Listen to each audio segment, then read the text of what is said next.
Greetings, nerds. I'm going to be discussing color shift within paint lines and different things that can cause us different factors, etc., etc.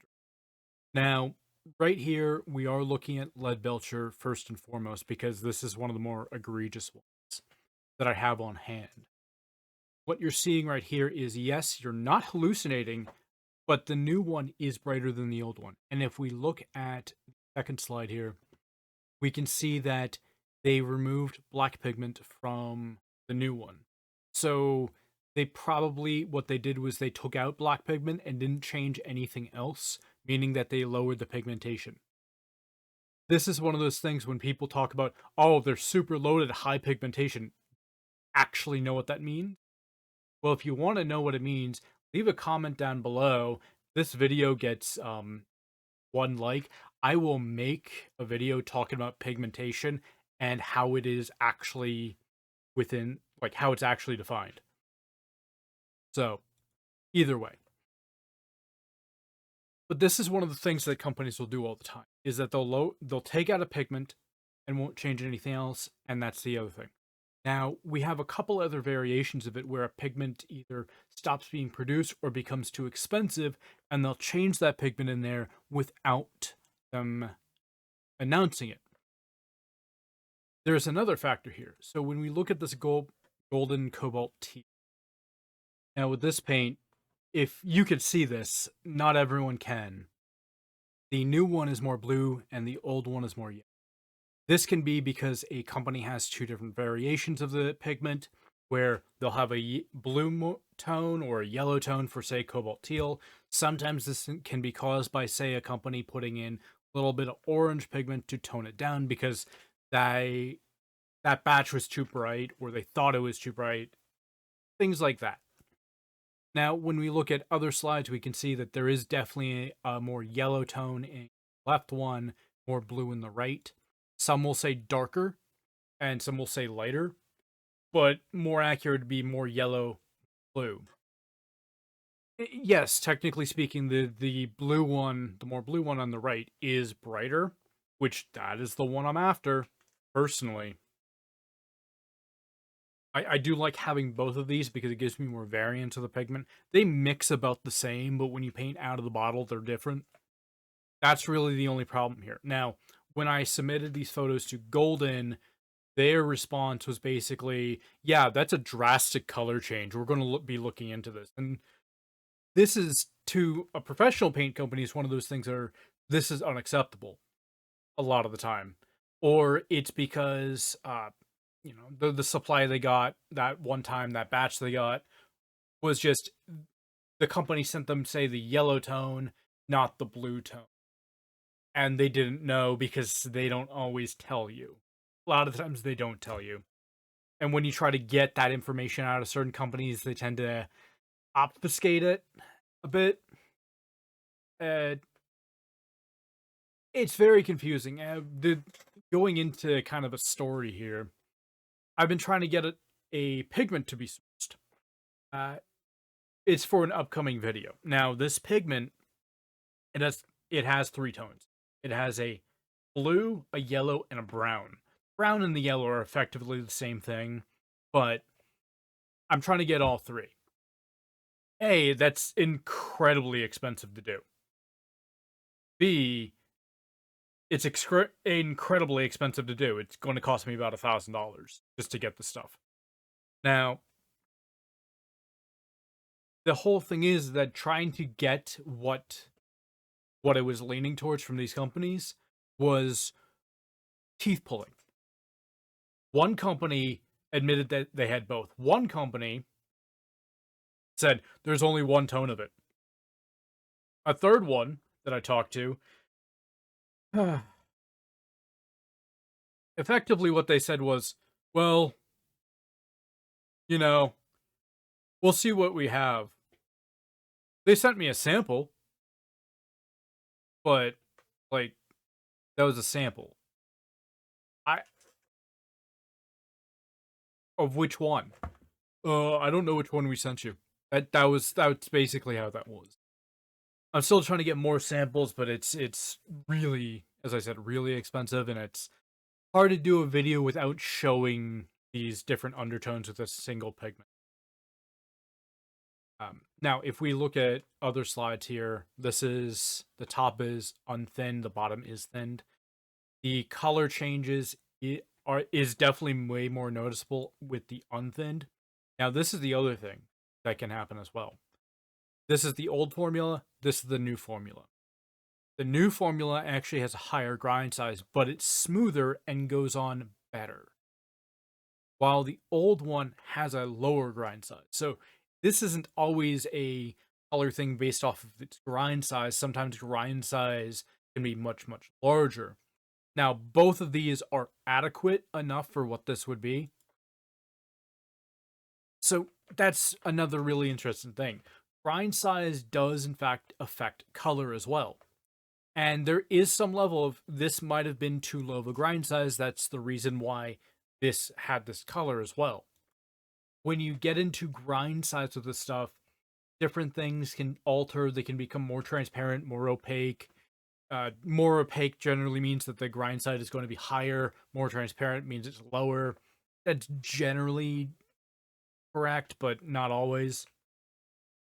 When you get into other factors here of the grind size, getting the correct grind size can increase the chroma of the pigment into a very, very bright pigment. Sometimes it can lower the chroma, but most often it increases the chroma by quite a bit. A good example would be Purulin Black, where PBK 31, Purulin Green, not Purulin Black, but PBK 31 Purulin Green, in the correct grind size, even though it's a dye-like pigment, when it's milled within the paint, it'll create a much more vibrant green, even though it will still look black. Well, if it's mulled, mulling is you don't get as fine versus milling. If it's mulled, it is more muted, more closer to a gray. You can see here, once again, going back to more slides about this pigment, color change right there, new, old. When we pull it out, we can see that there is a change. However, this looks really weird because on camera here with the dried paint, the older one looks like the newer one on the bottle. Now, this is the other thing that I was going to bring up, but I'll get to that in a moment. This is all things that can happen within paint, and it's confusing, but it's something we have to know. Now, there's also company stupidity here. This is where this slide comes up. This is Old Holland. They made a brass pigment. They put it in an uncoated aluminum tube, and it corroded here. This is a stupid, absolute brain-dead move coming from them. But while this is really stupid, there are other things like mislabeling when it comes to the stuff. Well, unfortunately, we can't have a video of mine without me slamming company here. This is from Reddit. There's a couple of these I'll be going through, but this is their spray versus their bottle. The bottle is lighter because they put more titanium white in it to make it more opaque, while the spray doesn't need as much titanium white. However, they're called the same thing. Why do they put more titanium white into the paint? Well, because hobby painters, scale modelers, mini painters, stuff like that, hobby painters as a whole, have a very stupid concept, and that is more opacity means more pigmentation. So they can lower pigmentation in reality and make it more opaque just by adding titanium white, which tricks people to thinking it's a higher quality paint than it actually is. But that's for a different video. If you want me to make a video about pigmentation and ways paint companies trick you, which will be 2 different videos. If I get 1 like on this video, I'll make a video about, pigmentation and explaining that. If I get 10 likes on this video, I'll make a video explaining how paint companies trick you. I'll still make that video anyway. I just want the fish for like. Now, and this is the stupid thing. They're both named the same thing. Now, they also have a couple other stupid things they have. With their, this is also from Reddit. The next, all the next slides are going to be from. One, you see the German gray from the airline does not match the game acrylic at all. Because once again, pigmentation changes between line. Now, if we look at this, the complaint here is the paint doesn't even look like their charts. That's the chart. That's their chart. The chart here from the bottle doesn't even match the chart on there, and the chart from there doesn't even match that. This is very common with paint companies as a whole. You can't really control the exact color that comes out. The best you can do is provide a hex code digital color to replicate it. A lot of the time with hobby companies, this is a very common thing. They'll have the paint there, but a lot of times it's going to be brighter, or sometimes it'll be much darker than the actual paint is. With this, honestly, it kind of looks like they didn't mix it up very well. But mine is darker than that, but it doesn't have this grayish color to it. I have one a bottle of their dark green as well, and it's different from what that one looks like. That's another common thing that's happens with the Vallejo. I was trying to find a couple things that I saw earlier from them where they had somebody had 4 different scarlets and they were all different. One was pink, one was orange. I've seen this with their azures too, where their azure on the rack, they were all different colors, but they were all the same label. Now there's a couple things about this. And have for me to turn my camera and show you one of these things. So Vallejo will constantly mislabel things. This is a perfect example. This is Vallejo ochre. This is Vallejo green ochre. Notice how this is greener? Well, the actual name for this paint is tank ochre. However, they constantly label it as ochre. Now, they've done this on the other paints as well, where they will list it as ochre instead of tank ochre. They're very well known for mislabeling paints. You can find this on their professional line too occasionally. I have a bottle somewhere of a cobalt teal that was labeled as ultramarine violet. That's an easy that's something can happen, yeah, sure, but that shouldn't ever happen with professional paint. Quality control needs to be higher. Now, this is one of those weird issues here where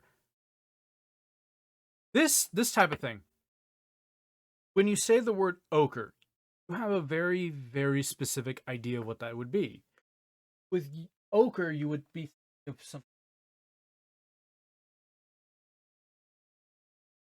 This right here, which neither one is. This is yellow ochre, but kind of greenish. Okay, that makes sense. Green ochre. This right here, ochre. Well, that's just a green. That's just a really, really weird, dingy green. Not ochre. Well, that's because tank ochre. It's to replicate the color of a tank. This is some of the stupidity we get into with a lot of hobby companies where they will label something in a really dumb way, or they'll try to say, oh yeah, it's just our name for it. But you list this on your website as tank ochre. Why isn't it on the label?